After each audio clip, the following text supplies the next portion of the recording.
وَلَقَدْ يَسَّرْنَا الْقُرْآنَ لِلذِّكْرِ فَهَلْ مِن مُّدَّكِرٍ۔ السلام علیکم ورحمۃ اللہ وبرکاتہ۔ الحمدللہ وکفیٰ وسلام علی عبادہ الذین اصطفیٰ۔ اشہد ان لا الہ الا اللہ وحدہ لا شریک لہ واشہد ان محمدا عبدہ ورسولہ صلی اللہ علیہ وآلہ وسلم۔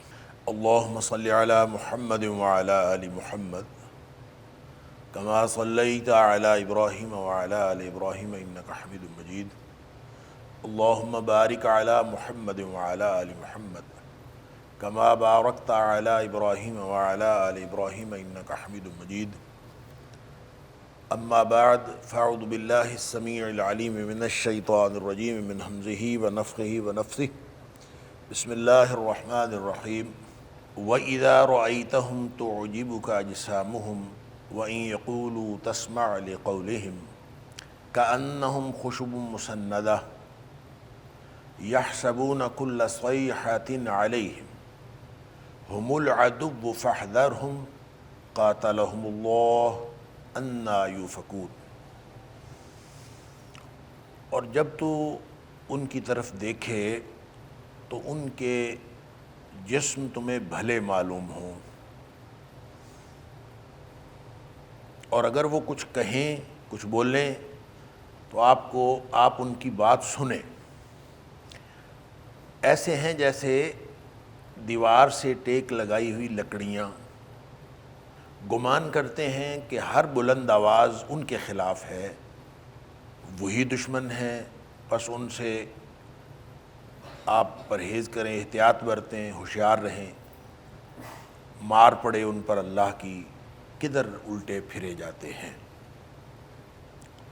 آیت نمبر 4 سورۃ المنافقون، یہاں سے آج کے سبق کا آغاز اللہ کی توفیق سے ہو رہا ہے۔ اور سورۃ المنافقون میں نے چند باتیں آپ کے سامنے رکھ دی تھیں کہ یہ بنیادی طور پر حضرت زید بن ارقم رضی اللہ تعالیٰ عنہ نے جو منافقین کی آپس کی گفتگو تھی وہ نبی پاک صلی اللہ علیہ وآلہ وسلم کی گوش گزار کی تھی۔ اور جب نبی پاک صلی اللہ علیہ وآلہ وسلم نے منافقین کو بلا کے پوچھا، عبداللہ بن ابی خاص طور پہ اس کے ساتھیوں کو بلا کے پوچھا تو انہوں نے صاف انکار کر دیا، بلکہ قسم اٹھا کے انکار کیا کہ یہ زید جو ہے وہ غلط کہتا ہے، ہم نے ایسی کوئی بات نہیں کی۔ انہوں نے نبی کریم صلی اللہ علیہ وسلم کی شان میں گستاخی بھی کی تھی۔ وجہ اس کی یہ تھی کہ پہلے ایک جھگڑا ہوا تھا سنان جوہنی کا اور جہجہ غفاری کا، اور اس بنیاد پر نعرے لگ گئے تھے اور آوازیں شروع ہو گئی تھی یا للمہاجرین اور یا للانصار، انصاریوں آؤ انصاروں میری مدد کرو، اور اس نے کہا مہاجروں آؤ میری مدد کرو۔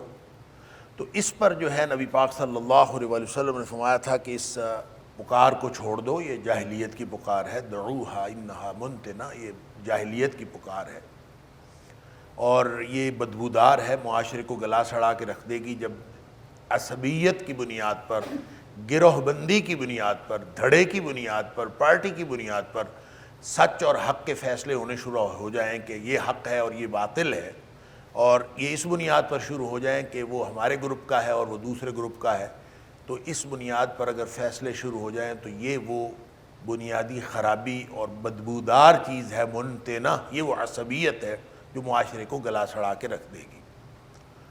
لیکن اس کے بعد، اس واقعے کے بعد منافقین چونکہ ساتھ تھے غزوہ بن مسترق پر، تو انہوں نے آپس میں گفتگو کی۔ ان میں دو باتیں خاص طور پر انہوں نے کہی تھی جو آگے اس کا ذکر بھی آ رہا ہے۔ ایک تو عبداللہ بن ابی نے کہا تھا کہ آج کے بعد ہم جو ہے وہ ان کے اوپر خرچ نہیں کریں گے، یہ مہاجر جو ہے ہمارے سر پر چڑھنے لگے ہیں، ان کو ہم اب تک جو ہے کھلاتے رہے، ان کو ہم پیسے دیتے رہے، تو ان کے اوپر آئندہ ہم نے کوئی پیسہ خرچ نہیں کرنا، جب تک یہ یہاں سے جو ہے وہ تتر بتر نہ ہو جائیں تب تک ہم نے ان کے اوپر پیسے، ان کو کچھ نہیں دینا، یہ نکلے یہاں سے بھوکے مر جائیں گے اور جب مریں گے تو خود ہی نکل جائیں گے۔ یہ اس طرح کی گفتگو اس نے کی۔ اور دوسری بات اس نے کہی کہ ہم چونکہ غلبے والے لوگ ہیں اور یہ لوگ جو ہے وہ نعوذ باللہ من ذالک ذلیل و رسوا لوگ ہیں، اب اگر جب ہم مدینے جائیں گے تو عزت والے جو لوگ ہیں وہ ذلت والوں کو نکال باہر کریں گے۔ یہ دو باتیں اس نے خاص طور پر کہی تھی۔ جب حضرت زید رضی اللہ تعالیٰ نے یہ بات نبی پاک صلی اللہ علیہ وسلم کو بتا دی، آپ نے بلا کے پوچھا، وہ قسم اٹھا گئے اور سیدھا ہی مکر گئے، انکار کر دیا۔ حضرت زید رضی اللہ تعالیٰ نے فرماتے ہیں لوگوں میں یہ بات ہونے لگی، مشہور ہو گئی کہ زید نے جھوٹ بولا ہے۔ اب اندازہ کیجئے کہ ایک نوجوان لڑکا ہو، بات بھی اس کی سچ ہو، اور خبر مشہور ہو جائے کہ اس نے جھوٹ بولا ہے۔ ظاہر ہے وہ اتنے سارے لوگ تھے اور انہوں نے قسم اٹھا دی۔ تو حضرت زید رضی اللہ تعالیٰ عنہ فرماتے ہیں پھر اللہ نے سورۃ المنافقون نازل فرمائی اور میری بات کی تصدیق ہو گئی۔ تو اس تصدیق پر، یعنی باقاعدہ بخاری شریف کے اندر ان کی حضرت زید رضی اللہ تعالیٰ عنہ سے روایت ہے، وہ کہتے ہیں کہ یہ جو سورۃ المنافقون ہے میری تصدیق میں آئی ہے، اور اللہ تعالیٰ نے تصدیق کر دی کہ یہ جو قسمیں منافقین نے اٹھائی ہیں جھوٹی قسمیں، ان کی قسموں کا اللہ تعالیٰ نے کچا چٹھا کھول کے رکھ دیا، ان کی حقیقت بیان کر دی، اور پھر ساتھ ان کی دیگر ایسی خصوصیات اور ایسی صفات بیان کر دیں کہ یہ جو منافقین ہیں یہ کس طرح کے لوگ ہوتے ہیں۔ ان کی ساری ہی خصوصیات اللہ تعالیٰ نے، ساری تو نہیں لیکن یوں کہہ لیجئے کہ بیشتر اللہ تعالیٰ نے یہاں پہ بیان کر دی۔ ان میں سے ان کی ایک خصوصیت یہ ہے کہ یہ دیکھنے میں بڑے خوبصورت، خوش شکل اور خوش لباس لوگ ہیں، اور خوش شکل بھی ہیں، خوش لباس بھی ہیں، اور خوش گفتار بھی ہیں۔ اللہ اکبر! جب یہ بات کرتے ہیں تو ایسے لگتا ہے کہ یہ ایسی فصیح و بلیغ گفتگو کرتے ہیں کہ لوگ حیران ہو جاتے ہیں کہ یہ کتنی گفتگو، زبردست گفتگو کرتے ہیں۔ اللہ! تو اللہ تعالیٰ نے دیگر مقامات پر بھی فرمایا، سورہ بقرہ میں بھی فرمایا کہ جب وہ کوئی بات کرتے ہیں تو آپ کو ان کی بات پسند آتی ہے، اور ایسے لگتا ہے کہ جیسے اس کی بات بہت اچھی ہے، اور پھر وہ قسم اٹھا اٹھا کے اپنے وَيُشْهِدُ اللَّهَ عَلَى مَا فِي قَلْبِهِ وَهُوَ أَلَدُّ الْخِصَامِ، سخت قسم کے، یعنی الد الخصام کا ویسے تو معنی یہ ہے کہ وہ سخت قسم کے جھگڑالو ہیں، لیکن اس کا پازیٹیو معنی یہ ہوتا ہے کہ بحث میں کسی کو اپنے اوپر غالب نہیں آنے دیتے، یعنی اس قدر وہ اپنے نکتہ آفرینیوں میں، اپنی گفتگو میں اتنے تیز ہوتے ہیں کہ وہ ہر طرح کی بحث جیت جاتے ہیں، بحث کے اندر کوئی آدمی ان کے اوپر غالب ہی نہیں آ سکتا۔ تو یہاں اللہ کریم نے فرمایا کہ ایک تو یہ کہ ان کے ظاہری طور پر وہ خوش شکل لوگ ہیں، اور خوش شکل سے مراد ایسا نہیں ہے کہ ہر منافق جب کبھی ہوگا خوش شکل ہوگا اور خوش گفتار ہوگا، یہ مطلب نہیں ہے۔ مطلب یہ کہ خود جو عبداللہ بن ابی تھا، میں نے پچھلے درس میں بھی عرض کیا تھا کہ خود عبداللہ بن ابی ایک بڑا جو جسیم اور خوش شکل آدمی تھا، لمبا تڑنگا، اور اس کے جو ہے وہ جو قریبی ساتھی تھے وہ سارے اس طرح کی پرسنالٹیز رکھتے تھے، لہذا یہ خاص طور پر اس گروہ کی بات ہوئی ہے جن کے بارے میں حضرت زید رضی اللہ تعالیٰ عنہ کی گواہی بھی بخاری شریف کے اندر موجود ہے۔ اسی کی گویا وہ وضاحت ہے کہ وہ کانوا رجالا اجمل شیء، کہ وہ بڑے خوبصورت لوگ تھے، یعنی دیکھنے میں ان کی ایک ہوتا ہے کہ آدمی کے اندر پرسنالٹی کی دھاک بیٹھ جاتی ہے، دیکھنے میں بھی آدمی اچھا ہو، بولنے میں بہت اچھا ہو، دو ہی تو باتیں ہوتی ہیں۔ بعض لوگ جو ہے وہ بولنے میں اچھے نہیں ہوتے، دیکھنے میں اچھے لگتے ہیں، بولتے ہیں تو ان کا جو ہے وہ حقیقت پتہ چل جاتی ہے۔ اور اگر کوئی شخص بولنے میں بھی اچھا ہو اور دیکھنے میں بھی اچھا ہو تو پھر اس کی حقیقت پتہ نہیں چلتی۔ اللہ اکبر! تو اللہ تعالیٰ نے پھر ان کی ساری حقیقت بتائی، اور ساتھ حقیقت بتا کے پھر ان کی جو پرسنالٹیز ہیں ان کی بھی پوری حقیقت بتا دی کہ یہ دیکھنے میں بڑے خوبصورت ہیں، اندر سے بہت کالے لوگ ہیں، اور اندر سے ان کا جو باطن ہے وہ بہت برا ہے۔ اور یہ بظاہر لگتا ہے کہ بہت خوبصورت، اور ظاہر ایک آدمی اچھی بات کر رہا ہو اور اچھی خوش گفتار ہو تو آدمی یعنی خود سے آدمی اسیس کر لیتا ہے اور اندازہ کر لیتا ہے کہ اب یہ بڑا سمجھدار آدمی ہوگا۔ سمجھدار ہی ہوتا ہے نا جو آدمی گفتگو بھی اچھی کرے اور ظاہر دیکھنے میں پرسنالٹی اچھی ہو تو لوگ سمجھتے ہیں یہ سمجھدار ہے، عام پرسیپشن یہ ہوتی ہے کہ یہ سمجھدار آدمی۔ اللہ تعالیٰ فرماتا ہے کہ ان کو کک سمجھ نہیں آتی کسی، فہم لا یفقہون، یہ پرلے درجے کے احمق لوگ ہیں، ان کو کچھ سمجھ نہیں آتی، باتوں سے لگتا ہے کہ بڑے تیز لوگ ہیں، حقیقت میں یہ احمق اور غیر فقیہ، سمجھ بوجھ نہ رکھنے والے لوگ ہیں، اور ان کی حیثیت تو ایسی ہے کہ شکلیں بڑی اچھی ہیں، تو عجیبک اجسامہم، ان کے جسم بھی آپ کو بڑے اچھے لگتے ہیں، وَيَقُولُ تَسْمَعُ لِقَوْلِهِمْ، اللہ اکبر۔ اور آپ اگر جب یہ تقریر کرنا شروع کرتے ہیں تو لوگ ان کی تقریر سنتے ہیں، جب یہ گفتگو کرتے ہیں لوگوں کو مات دے دیتے ہیں، اور یہ تو پورا جلسہ لوٹ لیتے ہیں اور ایسی زبردست گفتگو کرتے ہیں۔ تَسْمَعُ لِقَوْلِهِمْ، آپ تو ان کی بات سنیں گے، یعنی اچھا لگتا ہے سننے میں۔ اللہ، یہ کس قدر خوفناک بات۔ وہ حدیث میرے ذہن میں آ رہی تھی جب میں اس کو پڑھ رہا تھا کہ نبی اکرم صلی اللہ علیہ وسلم نے ایک شخص کو دیکھا تھا نا کہ جو گزرا تھا، اور آپ نے اس کو، بخاری شریف کے اندر ہی ہے کہ آپ اس کو جانتے نہیں تھے، آپ نے پاس بیٹھے کسی شخص سے پوچھا تھا یہ کون ہے؟ سیاق و سباق سے لگتا ہے کہ وہ گھوڑے پر سوار ہوگا اور اس کے ساتھ باڈی گارڈز بھی ہوں گے اور بڑا تم تراک کے ساتھ گزرا ہوگا وہاں۔ تو الفاظ کے اندر تو، حدیث کے الفاظ کے اندر تو ایسی تفصیلات نہیں ہیں، لیکن اگلے الفاظ سے یہ محسوس ہوتا ہے کہ وہ اس طرح کا آدمی ہوگا، بہت پروٹوکول کے ساتھ گزر رہا ہوگا۔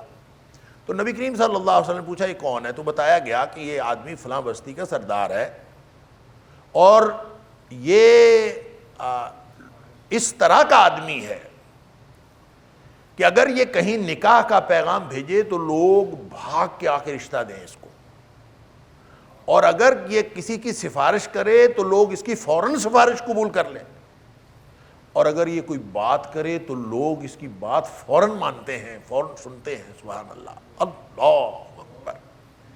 یعنی معاشرتی ان کا قد کاٹھ یہ ہے۔ نبی پاک صلی اللہ علیہ وسلم نے بات سن لی۔ اللہ، وَلَقَدْ يَسَّرْنَا الْقُرْآنَ لِلذِّكْرِ فَهَلْ مِن مُّدَّكِرٍ وَلَقَدْ يَسَّرْنَا الْقُرْآنَ لِلذِّكْرِ فَهَلْ مِن مُّدَّكِرٍ۔ تھوڑی دیر بعد ایک اور شخص گزرا، تو اب وہ کیسے گزرا اور وہ کیسے گزرا، یہ منظر نہ اس کے بارے میں حدیث میں ڈسکرپشن آئی ہے، نہ اس کے بارے میں حدیث میں ڈسکرپشن آئی، بس وہ اس کا جو تعارف صحابی نے کرایا وہ موجود ہے۔ اس سے پتہ چلتا ہے کہ وہ بیچارہ اکیلا جا رہا ہوگا، پھٹے پرانے کپڑے پہنے ہوں گے، سر نیچے جھکایا ہوا ہوگا، گزر رہا ہوگا، واللہ عالم۔ نبی پاک صلی اللہ علیہ وسلم نے پوچھا یہ کون ہے؟ صحابی کہتا ہوا من فقراء المسلمین، ایسا مسلمانوں کا فقراء سا آدمی ہے، سبحان اللہ، غریبڑا سا۔ اللہ اکبر۔ اور پھر اس کی وہی تینوں خصوصیات بتائیں، یہ کسی کی سفارش کرتا ہے، اس کی کوئی سفارش قبول نہیں کرتا، یہ اگر کسی کے گھر رشتے کا پیغام بھیجتا ہے اس کو کوئی رشتہ نہیں دیتا، اور یہ اگر کوئی بات کرے تو اس کی کوئی بات ہی نہیں سنتا۔ اللہ، لا یسمع، کوئی بات سنتا ہی نہیں، یعنی اس کی بات اتنی مؤثر ہوتی ہی نہیں کہ سنے، اور اس کے گھر والے بھی بات نہیں سنتے۔ یعنی کس قدر نگلیکٹڈ کلاس کا آدمی ہے۔ اللہ اکبر۔ تو نبی کریم صلی اللہ علیہ وآلہ وسلم نے یہ نہیں فرمایا تھا کہ یہ شخص اس سے بہتر ہے، یہ کمپیریزن نہیں کیا، سبحان اللہ۔ نبی پاک صلی اللہ علیہ وسلم نے فرمایا تھا ہوا خیر من ملء الارض ہادا، کہ وہ جو شخص پہلے گزرا ہے اس جیسے لوگوں کی زمین بھری ہوئی ہو، زمین بھری ہوئی ہو، ان سب سے یہ ایک اکیلا آدمی بہتر ہے۔ اللہ اکبر۔ یعنی دونوں کا تقابل نہیں ہے، اس جیسے لوگوں کی زمین بھری ہوئی ہو اور یہ اکیلا آدمی ان سب سے بہتر ہے۔ لہذا ظاہری شکل و صورت، گفتگو اور متاثر کن گفتگو اور اس طرح کی جو متاثر کن سوشل سٹیٹس، اس سے کسی دھوکے میں نہیں پڑنا چاہیے، اللہ تعالیٰ معاف فرمائے۔ اس دور میں تو منافقین کا میں نے پہلے بھی عرض کیا اور آپ سب لوگوں کو معلوم ہے کہ نبی پاک صلی اللہ علیہ وسلم کے دور میں تو منافقین کے بارے میں وحی آ گئی کہ ان کے دل میں ایمان کوئی نہیں ہے۔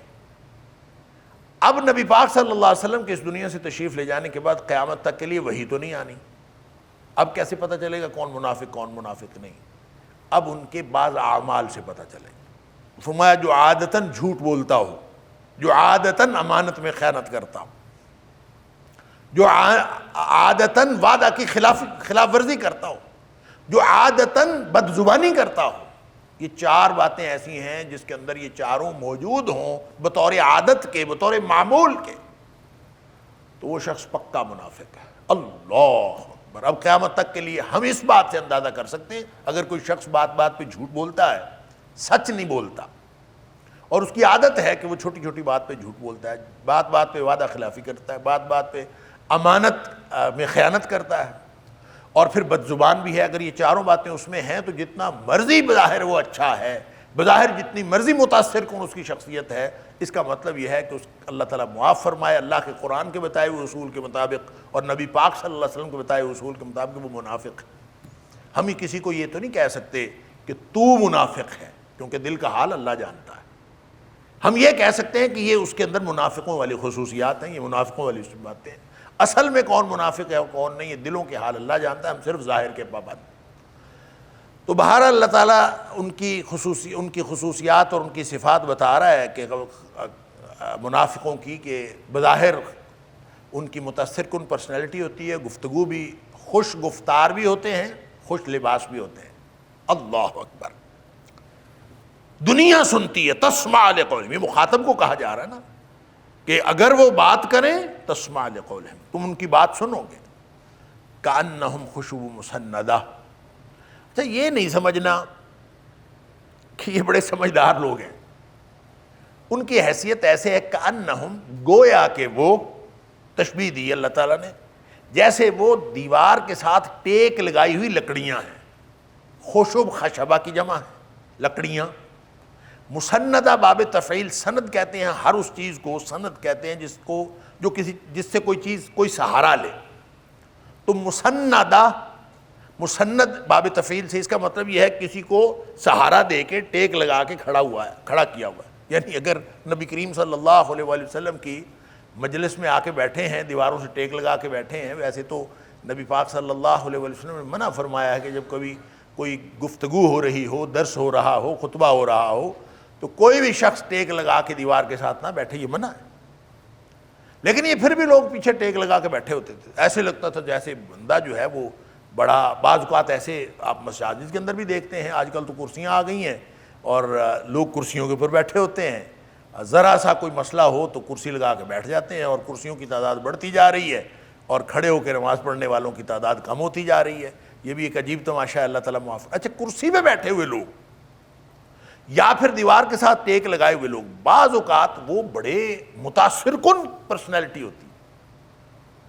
تو اللہ نے فرمایا کہ جب ان کو آپ دیوار کے ساتھ لگا بیٹھا دیکھو تو یہ نہ سمجھو کہ یہ کوئی بہت سمجھدار لوگ ہیں، یہ یوں ہی سمجھو لکڑیاں لگی ہوئی ہیں دیوار کے ساتھ، ان کی کوئی حیثیت نہیں.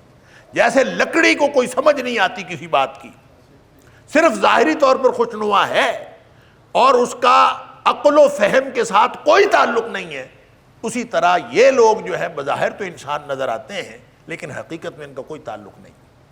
اچھا بعض اہل لغت نے یہ بھی کہا ہے کہ سند کا معنی ایک یہ ہوتا ہے اپنے اوپر چادر اوڑھ لینا. سند کا ایک معنی، ایک تو سہارا ہونا ہوتا ہے، اس سے مراد مسندہ میں نے عرض کر دی.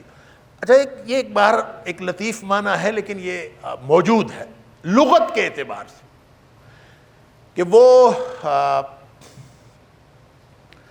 چادر اوڑھنے کا، اگر سند سین نون دال کا مادہ جو ہے اس کا معنی چادر اوڑھنے سے لیا جائے تو پھر مسندہ کا معنی ہوگا کہ جیسے لکڑیوں کو کپڑے پہنائے ہوئے ہوں. یعنی یہ اندر گوشت پوست کے انسان نہیں ہے، یہ ایسے ہی ہے جیسے آپ نے لکڑی کے اوپر کپڑے پہنا دیے ہیں. اللہ اکبر. لیکن بیشتر مفسرین نے مسندہ کا معنی ٹیک لگائی ہوئی، دیوار کے ساتھ ٹیک لگائی ہوئی لکڑیاں ہی ہیں، سہارا دی ہوئی.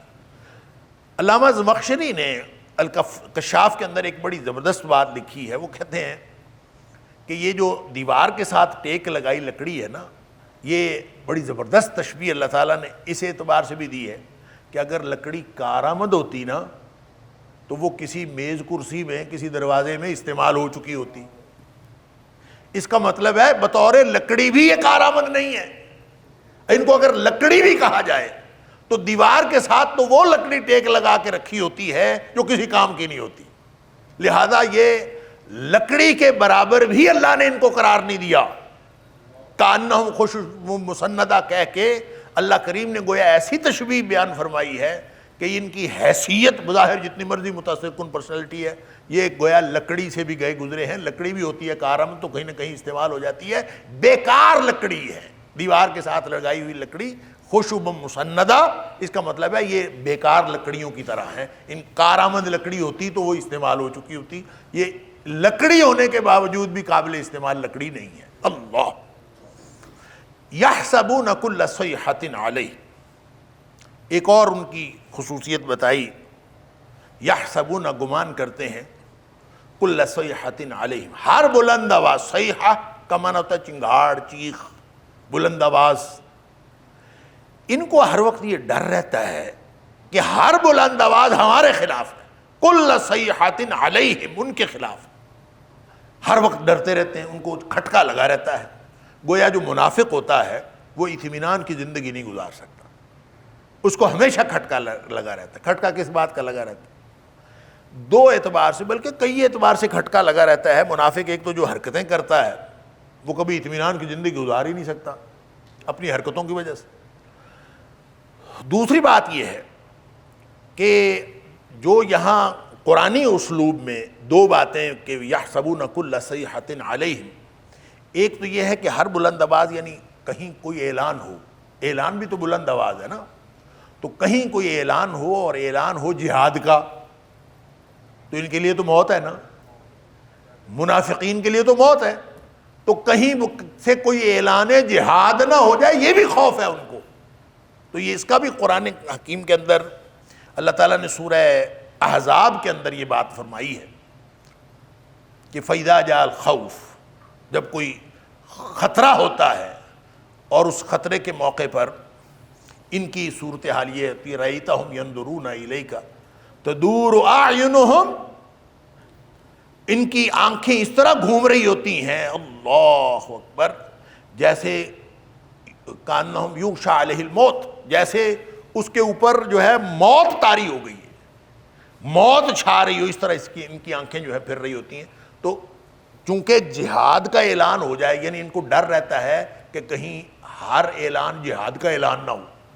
جہاد کا اعلان ہوگا تو اس موقع پر یہ ایکسپوز ہو جائیں گے لڑنے کے لیے، کیونکہ اندر کفر ہے، بظاہر مسلمان بنے ہوئے ہیں، تو لڑنا پڑے تو خالص دل کے بغیر آدمی لڑ نہیں سکتا، لہٰذا اس موقع پر یہ ایکسپوز ہو جائیں گے. تو ایک تو ان کو خطرہ یہ لگا رہتا ہے کہ کہیں ایسا نہ ہو کہ کہیں سے کوئی ایسی خبر آ جائے. دوسری جو قرآن سے ہی یہ بات مفہوم ثابت ہوتا ہے کہ ان کو اپنے ادروائز اپنا جو باطن ہے وہ ایکسپوز ہو جانے کا ڈر ہوتا ہے ہر وقت اس خوف میں، چونکہ اندر ان کے کفر ہے، کفر انہوں نے چھپایا ہوتا ہے، لہذا ہر وقت خطرہ رہتا ہے کہ کہیں ہماری باطن کی بات کہیں ان کو پتہ نہ چل جائے. اللہ اکبر. خاص طور پہ جب وحی کا نزول جاری تھا تو ان کو ہر وقت یہ خطرہ رہتا تھا کہیں وحی کے ذریعے سے ہمارا کچا چٹا کھول نہ دیا جائے، ڈرتے رہتے ہیں. اللہ.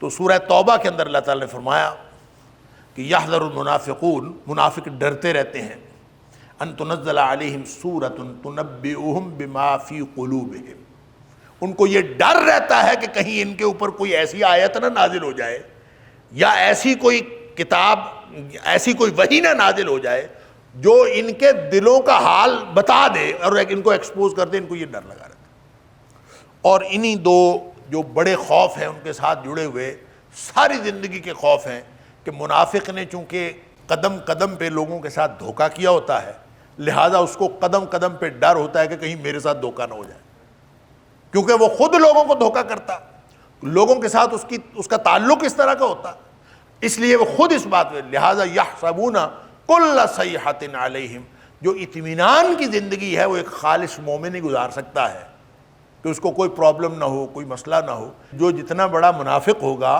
اتنی بڑی اس کی عدم اطمینان کی زندگی ہوگی، یعنی اس کو سکون کی نیند نہیں آ سکتی. وہ بھلے جتنی مرضی وہ خوشحال ہو، وہ مالی طور پر خوشحال ہو، وہ جسمانی طور پر خوشحال ہو، وہ سماجی طور پر خوشحال ہو، لیکن وہ اندر سے اتنا عدم اطمینان کا شکار ہوتا ہے کہ یحسبون کل صیحۃ علیہم، ہر جو ان ایون بات ہوتی ہے، ہر جو اونچ نیچ کی بات ہوتی ہے ان کو ڈر ہوتا ہے کہ کہیں یہ ہمارے خلاف تو نہیں ہو رہی، کوئی اس طرح کا کوئی معاملہ تو نہیں۔ اللہ تعالیٰ فرماتا ہے ہم العدو، یہی دشمن ہے تمہارے۔ اس طرح کی جو نشانیاں جن کے اندر موجود ہیں وہی دشمن ہیں۔ فاحذرہم، بس آپ ان سے ہوشیار رہیے، ان سے بچ کے رہیے۔ یہ کسی بھی، یہ آستین کے سانپ ہیں، یعنی ہم العدو کا مطلب ہے العدو، یہی اصل دشمن ہے۔ یعنی جو ظاہری دشمن ہے وہ تو نظر آ جاتا ہے، ظاہر دشمن سب کو پتہ ہے، ہمارا فلاں دشمن ہے، ہمارا فلاں دشمن۔ اچھا دشمن کون سا ہوتا ہے؟ اچھا دشمن وہ ہوتا ہے جو دشمنی میں منافقت نہ کرے، سیدھی دشمنی کرے، پتہ ہو کہ یہ سامنے آپ کے دشمن ہے، آپ اس کا مقابلہ کر سکتے ہیں تو آپ مقابلے میں آئیں گے، نہیں کر سکتے تو نہیں آئیں گے۔ لیکن ایک ایسا شخص جو آپ کے ساتھ ہے، پیار محبت کی بات کرتا ہے اور ہے اندر سے دشمن، اس سے بچنا بڑا مشکل ہے۔ اللہ فاہم العدو، وصل دشمن وہ ہے۔ وہ کسی شاعر نے کہا تھا یہ جو کھلی کھلی عداوتیں مجھے راز تھیں، کھلی کھلی عداوتیں مجھے راز تھیں، یہ جو زہر خند سلام تھے مجھے کہاں گئے۔ جو جھک جھک کے لوگ سلام کرتے ہیں نا پھر اندر سے کاٹتے ہیں، وہ اصل میں آدمی کو نقصان پہنچاتے ہیں۔ فرمایا ہم العدو، یہی اصل دشمن ہے۔ فاحذرہم، آپ ان سے خبردار رہیے، ان سے ہوشیار رہیے۔ ان سے ہوشیار رہنا، چوکنا رہنا بہت ضروری ہے۔ قاتلہم اللہ، قاتلہم اللہ، اللہ کی مار پڑے ان کے اوپر۔ یہ ایک محاورہ ہے، بد دعا کا محاورہ۔ اللہ مار دے، اللہ کرے مر جائیں، یہ ایک محاورہ ہے۔ قاتلہم اللہ، ان کے اوپر مار پڑے اللہ کا۔ تو گویا ان کی یہ جو خصوصیات ہیں، جو ان کی نشانیاں ہیں، جو ان کا خطرہ ہے، جو مسلمانوں کے خلاف ان کی دشمنی ہے، تو یہ محاورہ، یہ جو بد دعائیہ محاورہ ہے، یہ گویا زبان سے نکلنا یا ایک خصوصیات سن کر کہ یار اتنے برے لوگ ہیں، قاتلہم اللہ، ان پر مار پڑے اللہ کی۔ وَلَقَدْ يَسَّرْنَا الْقُرْآنَ لِلذِّكْرِ فَهَلْ مِن مُّدَّكِرٍ وَلَقَدْ يَسَّرْنَا الْقُرْآنَ لِلذِّكْرِ فَهَلْ مِن مُّدَّكِرٍ۔ تو سوال یہ پیدا ہوتا ہے، اور مفسرین نے یہ سوال اٹھایا بھی ہے کہ اللہ کو بد دعا دینے کی کیا ضرورت ہے؟ بد دعا تو وہ دیتا ہے جو بے اختیار ہوتا ہے، وہ کچھ کر نہیں سکتا تو وہ بد دعا دیتا ہے۔ اللہ تو علی کل شیء قدیر ہے، اللہ کو بد دعا دینے کی کیا ضرورت ہے؟ اللہ تعالیٰ اگر یہ تو ہم کہیں، مخلوق کہے قاتلہم اللہ، اللہ ان کو مارے، اللہ کرے وہ مر جائیں، یہ تو ہم کہیں، اللہ تعالیٰ کیوں کہے قاتلہم اللہ؟ اللہ تعالیٰ کو بد دعا دینے کی کیا ضرورت ہے؟ سوال تو ٹھیک ہے، اللہ تعالیٰ کو کیا ضرورت ہے بد دعا؟ پھر یہ یہاں الفاظ کیوں آئے؟ یہ الفاظ اس لیے آئے ہیں، اللہ کو واقعی کوئی ضرورت نہیں بد دعا دینے کی، یہ الفاظ اس لیے آئے ہیں کہ ان کی خصوصیات کی مذمت کرنے کے لیے، یہ ہمیں سمجھانے کے لیے کہ یہ خصوصیات اس قدر بری ہیں کہ اس کو جو بھی پڑھے گا، جو بھی سنے گا، اس کے منہ سے یہ بد دعائیہ کلمات نکلنے چاہیے۔ قاتلہم اللہ، مار پڑے ان پر اللہ کی۔ اللہ کدھر الٹے پھرے جاتے ہیں، انا یوفکون، یعنی کدھر بہکائے جاتے ہیں۔ اس قدر واضح احکام، اس قدر ساری چیزیں واضح، پھر یہ کدھر ان کا یہ الٹی چال کس کے کہنے پر، کون ان کو بہکا رہا؟ انا یوفکون۔ وَإِذَا قِيلَ لَهُمْ تَعَالَوْا يَسْتَغْفِرْ لَكُمْ رَسُولُ اللَّهِ لَوَّوْا رُءُوسَهُمْ، اور جب ان سے کہا جائے کہ آؤ اللہ کے رسول صلی اللہ علیہ وسلم تمہارے لیے استغفار کریں گے، یستغفر لکم رسول اللہ، تمہارے لیے اللہ کے رسول صلی اللہ علیہ وسلم معافی مانگیں گے۔ لووا رؤوسہم، تو وہ موڑ لیتے ہیں اپنے سروں کو، سر پھیر لیتے ہیں۔ وَرَأَيْتَهُمْ يَصُدُّونَهُمْ وَهُمْ مُسْتَكْبِرُونَ، اور آپ ان کو دیکھتے ہیں کہ وہ منہ پھیر لیتے ہیں تکبر کرتے ہوئے۔ یسدون کا معنی، یسدون کا سدا یسدو کا معنی روکنا بھی ہوتا ہے اور اعراض کرنا اور منہ پھیرنا بھی ہوتا ہے۔ تو یہ اس طرح سے منہ پھیرتے ہیں کہ وہ مستکبرون، کہ ان کی حالت جو ہے وہ استکبار کی ہوتی ہے، تکبر کرتے ہوئے منہ پھیرتے ہیں۔ تکبر کیا ہوتا ہے؟ بطر الحق وغمط الناس، یہ ڈیفینیشن ہمیشہ ذہن میں رکھیں۔ حق کا انکار کرنا اور لوگوں کو حقیر سمجھنا، اور جو بھی شخص یہ رویہ اختیار کرتا ہے کہ حق کا انکار کر رہا ہو اور لوگوں کو حقیر سمجھ رہا ہو اور کسی چیز کو حقیر سمجھ کے منہ پھیر رہا ہو، تو اس سے بڑا تکبر اور کیا ہوتا ہے؟ تو مفسرین نے لکھا ہے، بعض روایات میں آتا بھی ہے کہ جب یہ واقعہ ہوا تھا غزوہ بنو مستلق والا، جس کے بعد یہ سورت نازل ہوئی، تو اسی وقت جب سورت نازل ہو گئی تھی تو لوگوں نے منافقین کو یہ مشورہ دیا تھا کہ تم لوگ چلے جاؤ اور نبی کریم صلی اللہ علیہ وسلم کے پاس جا کے معافی مانگ لو، کیونکہ تمہارا جو ہے وہ تمہاری ساری خبر اللہ نے دے دی ہے نبی پاک صلی اللہ علیہ وسلم، اب تمہارے پاس راستہ کوئی نہیں ہے، تم جاؤ اللہ کے رسول صلی اللہ علیہ وسلم کے منت سماجت کرو کہ وہ اللہ سے معافی مانگ دیں، اللہ سے آپ کو معافی لے دیں، ان کے پاس چلے جاؤ۔ انہوں نے اس موقع پر تکبر کا اظہار کیا کہ ہم کیوں جائیں، ہم تو نے منہ ہی پھیر لیے، اور انہوں نے اس بات کو پسند ہی نہیں کیا کہ وہ نبی کریم صلی اللہ علیہ وسلم کے پاس جائیں اور معافی مانگ لیں، نہیں آئے معافی مانگنے کے لیے۔ اللہ اکبر، اور وہیں رہے۔ اللہ تعالیٰ فرماتا ہے سواء علیہم استغفرت لہم ام لم تستغفر لہم لن یغفر اللہ لہم، برابر ہے ان پر، استغفرت لہم، آپ ان کے لیے معافی مانگیں، استغفار کریں، ام لم تستغفر لہم، یا آپ ان کے لیے معافی نہ مانگیں، لن یغفر اللہ لہم، اللہ نے ان کو معاف کوئی نہیں کرنا۔ اتنی بڑی وعید، اللہ اکبر، کہ اللہ نے ان کی بخشش کوئی نہیں کرنی۔ یعنی اندازہ کریں، جو اللہ بار بار کہتا ہے کہ ان اللہ یغفر الذنوب جميعا، وہ سارے کے سارے گناہ معاف کر دینے والا ہے، چاہے جتنی مرضی اپنے جانوں پر زیادتی کی ہوئی ہو، وہ سارے معاف کر دے گا گناہ، اس لیے کہ وہ ہے ہی غفور الرحیم، انہ هو الغفور الرحیم، وہ ہے ہی بڑا بخشنے والا اور بہت رحم کرنے والا، لہٰذا وہ معاف کر دے گا۔ لیکن ان کے لیے کہا کہ اللہ تعالیٰ ان کو معاف کو نہیں کرے گا، آپ بخشش مانگیں چاہے نہ مانگیں۔ اچھا، یہ جو بات ہے یہ وعید کے طور پر بتائی گئی، ان کا کردار اتنا برا ہے کہ اگر اس کردار پہ رہیں تو ان کی بخشش کوئی نہیں ہونی۔ اگر کسی نے بخشش کروانی ہے تو اپنا کردار بدلنا پڑے گا، اگر توبہ کر کے واپس آ جائیں گے پھر تو معافی ہو سکتی ہے، منافق بھی توبہ کر لے واپس آ جائے تو توبہ قبول ہو سکتی ہے، کافر توبہ کر لے واپس آ جائے توبہ قبول ہو سکتی ہے، مشرک توبہ کر لے توحید کی طرف واپس آ جائے توبہ سے شرک بھی معاف ہو جاتا ہے۔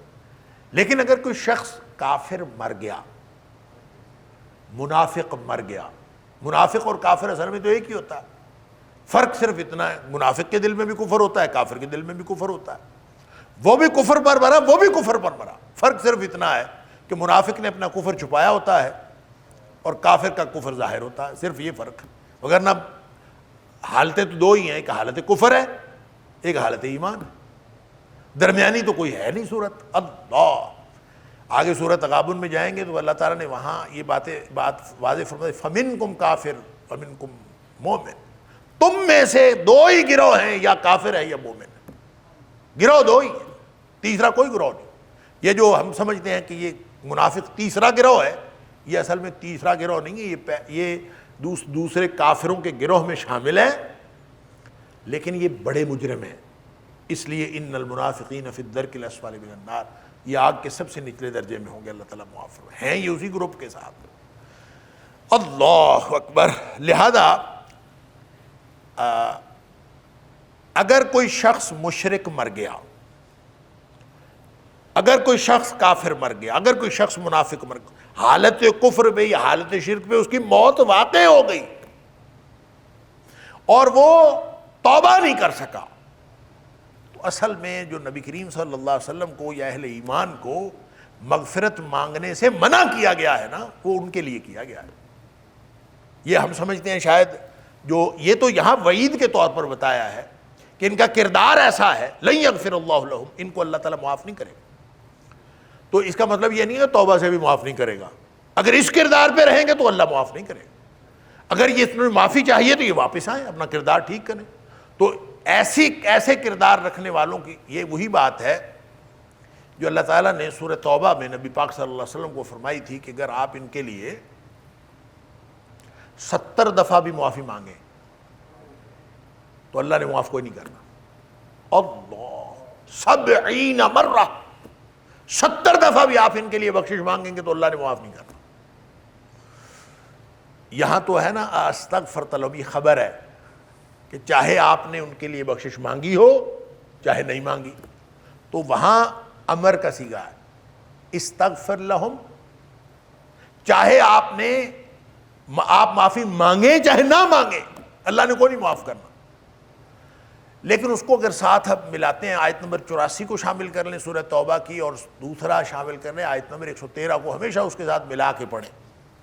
جب نبی پاک صلی اللہ علیہ وسلم کی آیت نمبر 80 نازل ہوئی تھی نا کہ آپ ان کی بخشش مانگیں چاہے نہ مانگیں اللہ نے معاف نہیں کرنا، تو یہ وہ موقع ہے جو بخاری شریف کے مطابق یہ جو عبداللہ بن ابی ہے خود یہ جب مرا تھا تو اس کے بیٹے جو عبداللہ تھے وہ تو مخلص مسلمان تھے، صحابی رسول تھے.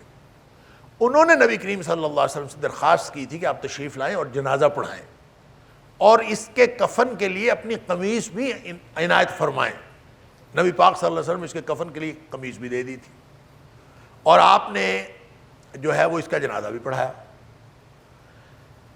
اس موقع پر اللہ تعالیٰ نے فرمایا کہ آپ اگر 70 دفعہ بھی اس کی مغفرت مانگیں گے. اچھا، یہ قمیص دینے والی بھی مفسرین نے ایک بڑی زبردست بات لکھی ہے. کہتے ہیں چونکہ یہ جسیم آدمی تھا، لمبا ترنگا تھا، تو حضرت عباس جو تھے نبی پاک صلی اللہ علیہ وسلم کے چچا، وہ بھی جسم میں قد کاٹھ والے آدمی تھے. تو جب وہ گرفتار ہو کے آئے ہیں غزوہ بدر میں حضرت عباس رضی اللہ تعالیٰ، تو اس موقع پر نبی کریم صلی اللہ علیہ وسلم ان کے پاس کرتا نہیں تھا اور ان کو کپڑے پہنانے تھے، اور کسی کے کپڑے ہی ان کو پورے نہیں آ رہے تھے. تو صرف عبداللہ بن ابی کا کرتا ان کو پورا آیا.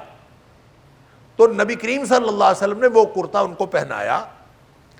تو جب یہ ان کے بیٹے عبداللہ نے اس کی وفات، عبداللہ بن ابی کی وفات کے موقع پر آپ سے ان کے کفن کے لیے قمیص مانگی، تو بعض لوگوں نے اپنی رائے کا اظہار کیا ہے کہ شاید یہ اس احسان کا بدلہ تھا کہ اس نے آپ کے چچا حضرت عباس رضی اللہ تعالیٰ عنہ کو ایک کرتا دیا تھا اس موقع پر. تو نبی پاک صلی اللہ علیہ وسلم نے گویا وہ احسان اس کا چکا دیا، اس کا کرتا اس کو واپس کر دیا اور اس پہ اس کو کفن دیا گیا.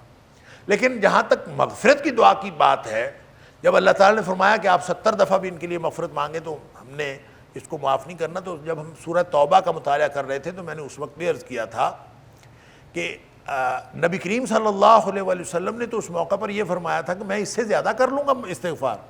اللہ تعالیٰ نے یہ تو نہیں فرمایا کہ 70 سے زیادہ دفعہ کر لے گا مغفرت کی دعا کر لے گا تو پھر بھی میں نے بخشے. 70 دفعہ کہا ہے میں اس سے زیادہ کر لوں گا.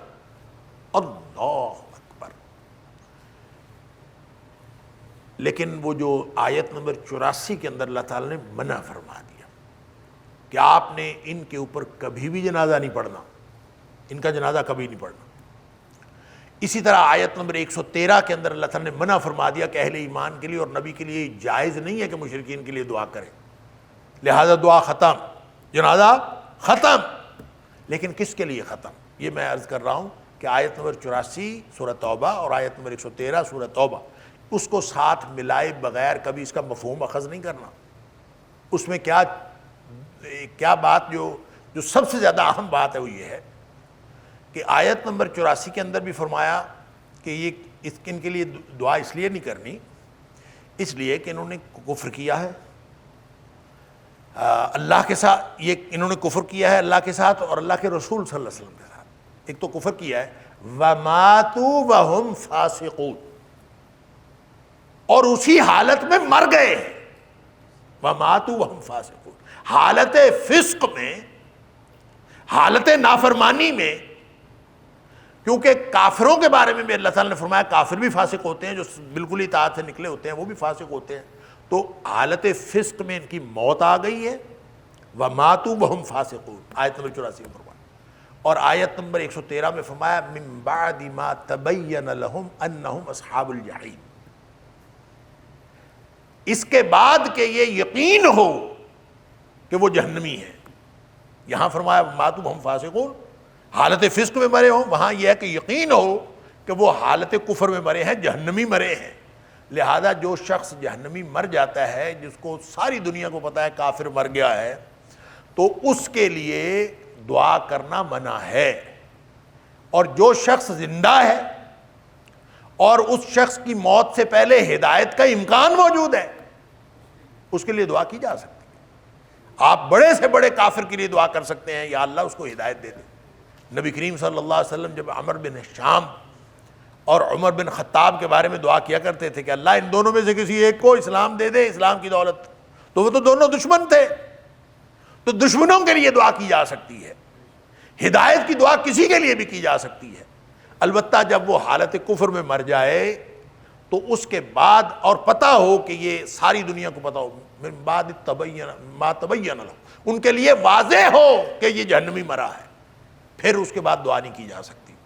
تو واضح کیسے ہوتا ہے، اس کی میں تشریح کرتے ہوئے میں یہ عرض کیا کرتا ہوں کہ اگر کسی مرنے والے کے ایمان کی گواہی دینے والا دنیا میں ایک شخص بھی موجود ہو، مرنے والا مر گیا ہے اور کوئی ایک شخص بھی ایسا ہو جو یہ گواہی دے کہ یہ مومن تھا، تو اس کے لیے دعا کی جا سکتی ہے، جس کے اوپر سب کا اتفاق ہو۔ اس لیے کہ اگر کوئی ایک شخص یا ایک گروہ یہ کہتا ہے یہ مومن ہے، تو اس کا مطلب ہے یہ کنفرم تو نہیں ہے کہ وہ کافر مرا ہے، یہ کنفرم تو نہیں ہے کہ وہ جہنمی مرا ہے، اس کا مطلب ہے من بعد ما تبین لہم تو نہیں ہوا، یہ واضح تو نہیں ہوا کہ وہ جہنمی ہے، یہ کنفرم تو نہیں ہے کہ وہ فاسق مرا تھا۔ تو جب کوئی ایک بھی شخص کسی کے ایمان کی گواہی دینے والا ہو تو اس کا جنازہ بھی پڑھا جا سکتا ہے اور اس کے لیے دعا بھی کی جا سکتی ہے، اور اگر کسی کی سب کو پتہ ہو، سب کو واضح ہو کہ حالت کفر میں مرا ہے، سب کو پتہ ہو، تو پھر اس کے لیے دعا نہیں کی جا سکتی۔ تو یہاں جو فرمایا ہے کہ یہ زندہ لوگ، موجود لوگ، اور ان کے لیے آپ اگر مغفرت مانگے چاہے نہ مانگے، اللہ نے ان کو معاف نہیں کرنا، یہ وعید ہے، مذمت ہے۔ جیسے قاتلہم اللہ، ان کی مذمت کے لیے بددعائیہ کلمات جو ہیں اللہ تعالیٰ نے ارشاد فرمائے، بددعائیہ محاورہ بتایا، اسی طرح ان کی مذمت کے لیے فرمایا کہ اتنا گھناؤنا کردار رکھنے والے لوگ اگر مغفرت کی امید رکھیں تو یہ ممکن نہیں ہے کہ یہ بخشے جائیں، اپنا کردار بدلیں گے تو بخشے جائیں گے، کردار تبدیل ہونے کے بغیر یہ ان کی مغفرت کا کوئی امکان نہیں۔ ان اللہ لا یہدی القوم الفاسقین، ایسے نافرمان لوگوں کو اللہ تعالیٰ کبھی ہدایت نہیں دیتا۔ اللہ اکبر۔ ان هذا القرآن يهدي للتي هي اقوم ويبشر المؤمنين الذين يعملون الصالحات ان لهم اجرا كبيرا۔